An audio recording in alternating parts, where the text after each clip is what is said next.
Welcome to lesson 44 English for Beginners, phase 6. In this lesson, we'll try to learn the connection with past simple and past perfect tense. আমরা এই লেসনে past simple tense এর সাথে past perfect tense এর কিভাবে connection হয় সেটি শেখার বা বোঝার চেষ্টা করব।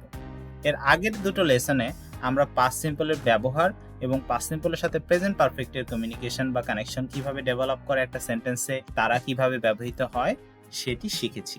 তাহলে চলুন শুরু করা যাক। Past simple with past perfect. We use past perfect for an action that happened before another action in the past. তাহলে আমরা past perfect tense ব্যবহার করি যেটা কিনা যে অ্যাকশনটা ঘটেছিল এরকম একটা অ্যাকশন যেটা কিনা আরেকটা অ্যাকশনের আগে ঘটেছিল, অর্থাৎ অতীতের কোনো একটা ঘটনা অন্য আরেকটা ঘটনার আগে ঘটেছিল সেটা বোঝানোর জন্য আমরা past perfect tense ব্যবহার করে থাকি।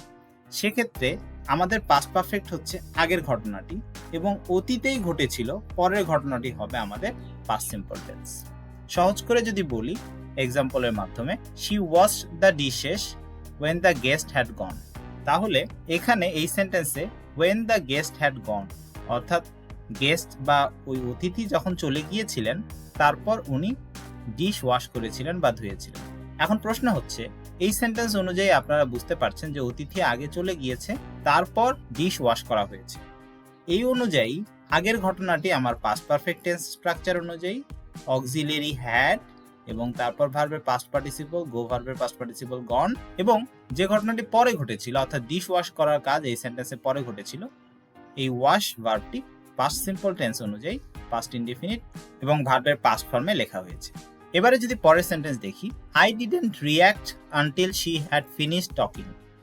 আমি রিঅ্যাক্ট করিনি যখন পর্যন্ত না সে কথা শেষ করেছে।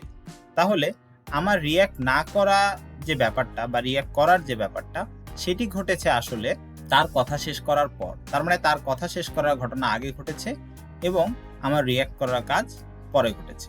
যদি লক্ষ্য করা যায় she had finished A structure past perfect tense অনুযায়ী অর্থাৎ she had finished talking, তার কথা বলা শেষ করা পাস্ট পারফেক্টে, তারপর আমার রিঅ্যাক্ট করা অর্থাৎ অতীতের পরের ঘটনা পাস্ট ইনডেফিনিট টেন্স, অতীতের দুটো ঘটনার আগের ঘটনা পাস্ট পারফেক্ট টেন্স।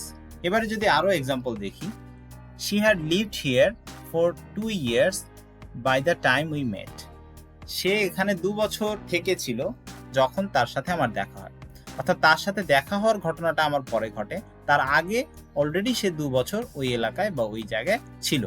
তাহলে তার থাকা, ওইখানে অবস্থান করা বা বাস করা যেটাই বলি, সেই যে 2 বছরের ঘটনা সেটি আসলে আগের ঘটনা, সেই অনুযায়ী সেটি পাস্ট পারফেক্ট, এবং তার সাথে আমার দেখা হওয়া সেটি আসলে পরের ঘটনা, সেই অনুযায়ী এটি পাস্ট সিম্পল বা past indefinite. It had happened so quickly I didn't notice. তাহলে ঘটনাটা আগে ঘটেছিল আর আমার নোটিস করা বা না করা এটি ঘটেছিল পরে। আগের ঘটনাটি পাস্ট পারফেক্ট, হ্যাড প্লাস ভার্বের পাস্ট পার্টিসিপল, এবং পরের ঘটনাটি পাস্ট ইনডেফিনিট, ডিডন্ট নোটিস। এবারে আমরা একটি ডায়াগ্রামের মাধ্যমে বোঝার চেষ্টা করি পাস্ট পারফেক্ট কিভাবে ফাংশন করে। দেখেন, had finished and called. Example sentence দেখি, she had finished her homework when I called her. আমি যখন তাকে কল দিয়েছি সেটা ছিল পাস্ট ইনডেফিনিটে, তার আগেই সে তার হোমওয়ার্ক শেষ করেছিল। এই ডায়াগ্রাম অনুযায়ী ফিনিশিংটা আগে হয়েছিল, তারপর আমি তাকে কল দিয়েছিলাম। এই ডায়াগ্রাম অনুযায়ী যেহেতু আগে ঘটা ঘটনাটা পাস্ট পারফেক্ট এবং পরে ঘটনাটা পাস্ট সিম্পল অনুযায়ী হবে। এরপর যদি আরেকটা সেন্টেন্স দেখি, once they had heard the explosion they left the building immediately. যখন তারা এক্সপ্লোশনের ব্যাপারটা শুনেছিল অর্থাৎ বিস্ফোরণের ঘটনাটা শুনতে পেয়েছিল, দে লেফট দ্য বিল্ডিং ইমিডিয়েটলি, তাৎক্ষণিকভাবে তারা বিল্ডিং ত্যাগ করে। অর্থাৎ বিস্ফোরণ হওয়া বা বিস্ফোরণ শুনতে পারার ঘটনাটা আগে ঘটেছিল, তারপর তারা বিল্ডিং ত্যাগ করে। এভাবে করে অতীতের দুটো ঘটনার মধ্যে আগের ঘটনা পাস্ট পারফেক্ট এবং অতীতের দুটো ঘটনার মধ্যে পরের ঘটনা পাস্ট সিম্পল টেন্সে ব্যবহার করা হয়। এরপরে আমরা বিফোর বা আফটার ব্যবহার করে কিভাবে পাস্ট পারফেক্ট বা পাস্ট সিম্পল টেন্স লিখব সেটা বোঝার চেষ্টা করব। I had eaten before she arrived. সে আসার আগে আমি খেয়েছিলাম। এখন প্রশ্ন হচ্ছে আমি কি আগে খেয়েছিলাম নাকি সে আগে এসেছিল? এই সেন্টেন্স অনুযায়ী আমি আগে খেয়েছিলাম, তারপর সে এসেছিল, অর্থাৎ ওই অনুযায়ী শি অ্যারাইভড এর আগে আই হ্যাড ইটেন। এই কারণে আগের ঘটনা আমরা যেমনটা বলছিলাম পাস্ট পারফেক্ট এবং পরের ঘটনা তার আসা পাস্ট সিম্পলে হয়েছে। আমরা এখানে পাস্ট পারফেক্ট টেন্স এবং পাস্ট সিম্পল স্ট্রাকচার দেওয়ার চেষ্টা করেছি।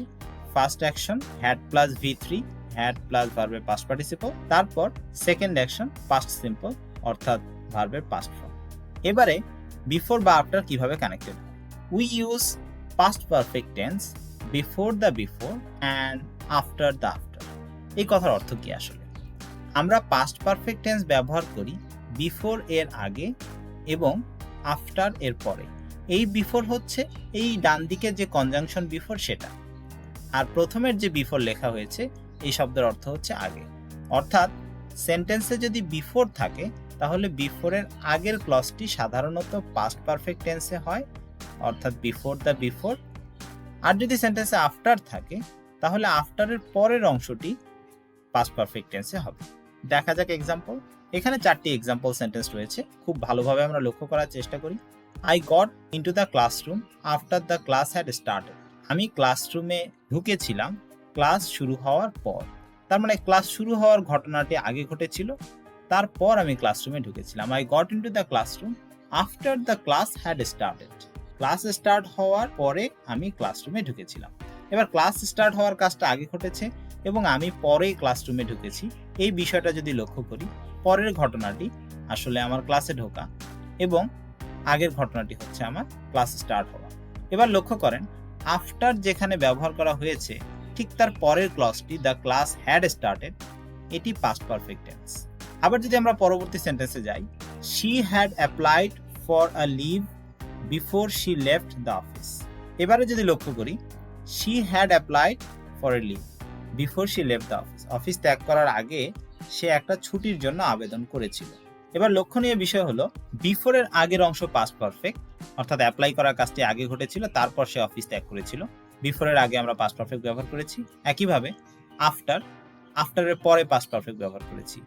এই রিদম বা রাইম অনুযায়ী যদি বলি যে বিফোরের আগে এবং আফটারের পরে পাস্ট পারফেক্ট টেন্স আমরা ব্যবহার করি।